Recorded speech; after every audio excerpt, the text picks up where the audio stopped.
দৌড়ে এসে অর্ণবকে জড়িয়ে ধরল। মীরা তাদের দিকে তাকিয়ে আছে, হয়তো যাওয়ার অনুমতির জন্য অপেক্ষা করছে। অর্ণব অন্তিকে ছেড়ে দিয়ে নিজের সামনে দাঁড় করালো। তুই এই অসময়ে এখানে? ভাইয়া, তুমি নিজে তো আমার সাথে দেখা করতে আসোই না, উল্টো আমি এসেছি তাতেও রাগ করছো।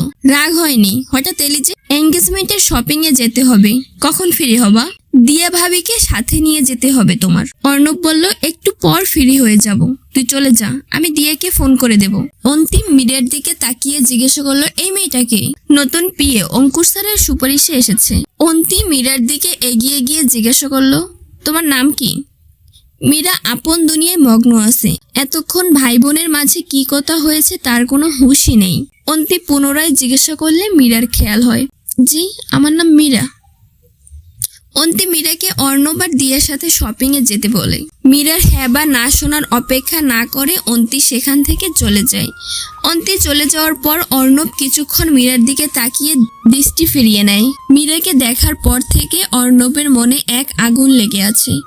পুরনো ক্ষতগুলো আজকে নতুন করে মাথা চড়া দিয়ে উঠেছে। সারাদিনের কাজ শেষে অফিস আওয়ার শেষ হওয়ার কিছুক্ষণ আগে অর্ণব তার রুম থেকে বের হয়ে যায়। মীরা এখনো মোনার সাথে বসে আছে, কয়েকটা ফাইলে মুখ গুজে দিয়েছে সে। মোনার ডেস্কের সামনে গিয়ে অর্ণব ঠায় দাঁড়িয়ে আছে। মীরা এখনো উপর হয়ে আছে ফাইলে। অনেকটা বিরক্ত নিয়ে অর্ণব মীরাকে ডেকে নিজের সাথে শপিং এ নিয়ে গেল। সারাদিন কাজ করায় এমনিতেই মীরা ক্লান্ত, তার উপর অর্ণব পুরো শপিং মলে চক্কর লাগাচ্ছে।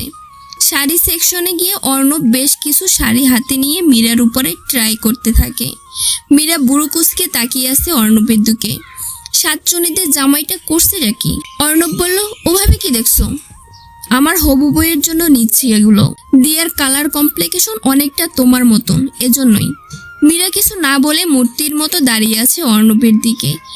অর্ণবের মতো এমন কেয়ারিং হাজবেন্ড প্রতিটা মেয়ের স্বপ্নে থাকে। যেই মেয়েটা অর্ণবের জীবনে আসবে হয়তো সে অনেক ভাগ্যবতী। অর্ণব সবকিছু প্যাক করছিল, তখন মীরার মোবাইলে একটা কল আসে। কলটা রিসিভ করতেই মীরার হাত থেকে মোবাইলটা পড়ে যায়। মীরা কোনো কিছু না বলে কান্না করতে করতে সেখান থেকে বেরিয়ে যায়। অর্ণব কিছু একটা ভেবে ছুট লাগালো মীরার পিছনে। 2 দিন পর কালো পাতলা একটা শাড়ি পরে ড্রেসিং টেবিলের সামনে বসে আছে মীরা। নিজেকে সাজাতে ব্যস্ত সে। লাল হয়ে ফুলে যাওয়া চোখগুলো কাজল লাগাচ্ছে সে।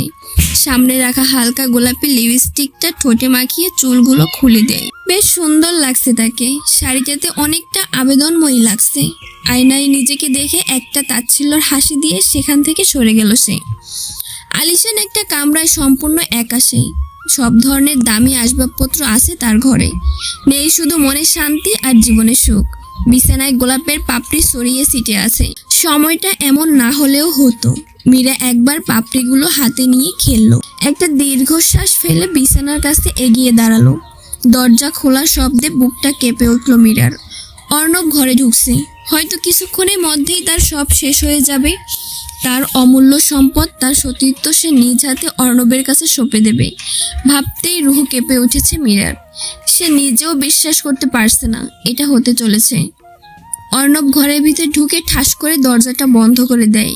মীরার দিকে এক নজরে দেখে সে ওয়াশরুমে চলে যায়। মীরা এখনো সেইভাবে দাঁড়িয়ে আছে। কষ্টে তার ভিতরটা ফেটে যাচ্ছে। এতটা অসহায় সে কখনো ছিল না। বাবার জীবন বাঁচাতে শেষমেশ তাকে নিজের ইজ্জত বিক্রি করতে হচ্ছে।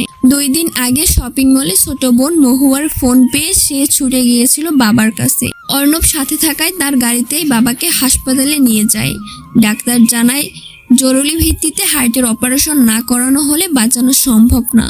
অপারেশন করানোর মতো টাকা না থাকায় অর্ণবের কাছে সাহায্য হাত পেতেছিল মীরা। সাহায্য সে ঠিকই পেয়েছে। অবশ্যই সেই সাহায্যের পিছনে দিতে হয়েছে তাকে চড়া মূল্য, নিজের অহংকার। 3 মাস অর্ণবের সাথে থাকা চুক্তিবদ্ধ হয়েছে সে। অর্ণবের সাথে থাকার বদলে তার বাবার জীবন সে বাঁচিয়েছে। আচ্ছা, তার বাবা যদি জানতে পারে তার জীবন কিসের বিনিময়ে সে ফিরে পেয়েছে, তখন মীরা কি উত্তর দেবে? না, সে কোনো উত্তর দিতে পারবে না। তার কাছে এই জঘন্য প্রশ্নের কোনো উত্তর নেই। সারা জীবন অর্ণবের বাসায় কাজের লোকের কাজ করতেও তার অভিযোগ ছিল না, কিন্তু অর্ণব যে এত বড় অমানুষ সেটা তার জানা ছিল না। চোখের পানিতে ইতিমধ্যে কাজল লেপ্টে গেছে মীরার।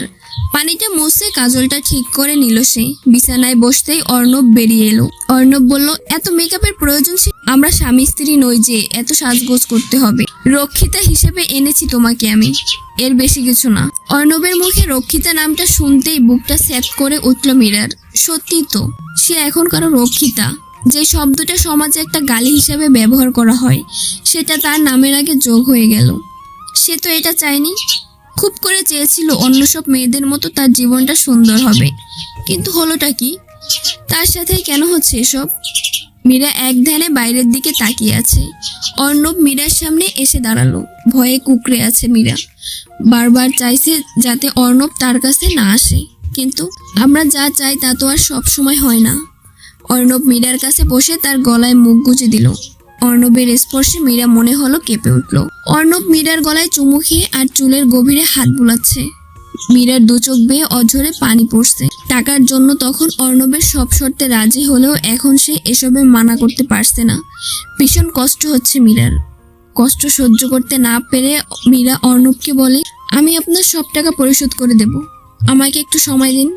বিশ্বাস করুন, সব টাকা দেব আমি, আমাকে যেতে দিন দয়া করে। মীরার কথায় অর্ণব মীরাকে ছেড়ে উঠে দাঁড়ালো। মুহূর্তেই অর্ণবের চেহারা অগ্নিমূর্ত ধারণ করে। অর্ণবের এই রূপে মীরা ভীষণ ভয় পেয়ে যায়।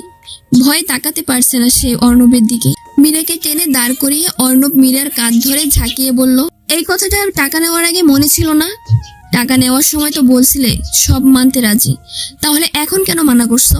তোমার মতো হাজারো মেয়ে অর্ণব চৌধুরীর সাথে একটা রাত কাটানোর জন্য পাগল। তোমার তো 7 পুরুষের ভাগ্য যে আমি তোমাকে সেই সুযোগটা দিয়েছি। মীরা বলল, বিশ্বাস করুন, আমি সেই ধরনের মেয়ে না, আমার এসব চাই না। বাবার অপারেশনে যেই টাকা গেছে সব আস্তে আস্তে আমি দিয়ে দেবো। আমার এত টাকা আছে যে তোমার টাকায় মুড়িয়ে রাখতে পারবো। সো আমার সেই টাকা চাই না। চুক্তি মোতাবেক আমি তোমাকেই চাই আমার রক্ষিতা হিসেবে। প্লিজ এমনটা করবেন না, আমার জীবনটা নষ্ট হয়ে যাবে। কাউকে মুখ দেখাতে পারবো না আমি। অর্ণব বলল, সেটা অবশ্যই আমার মাথা ব্যথা না। অবশ্যই আজ আমি ভীষণ টায়ার্ড, তাই আজকে কিছু করব না। আর নেক্সট টাইম থেকে এই কাজল লাগাবে না, একদম চিপ দেখা যায়। মীরার উত্তরের অপেক্ষা না করে অর্ণব মীরাকে জড়িয়ে ধরে ঘুমিয়ে পড়ল। মীরা এখনো চোখের পানি ফেলছে। 2 দিন আগেও তার জীবনে সুখের ভরপুর ছিল, আর আজ নিজের ভাগ্যের উপর নিজেই হাসি পাচ্ছে। কিছুক্ষণ কান্না করে মীরা ঘুমিয়ে পড়ে। সকালে ঘুম ভাঙতেই মীরা নিজেকে অর্ণবের বাহু জোরে আবিষ্কার করে। অর্ণবের মুখের দিকে তাকিয়ে স্থির দৃষ্টিতে তাকিয়ে আছে মীরা। ঘুমন্ত অবস্থায় অনেক নিষ্পাপ মনে হচ্ছে, কিন্তু কেউ কি বলতে পারবে তার ভিতরটা কতটা নোংরা?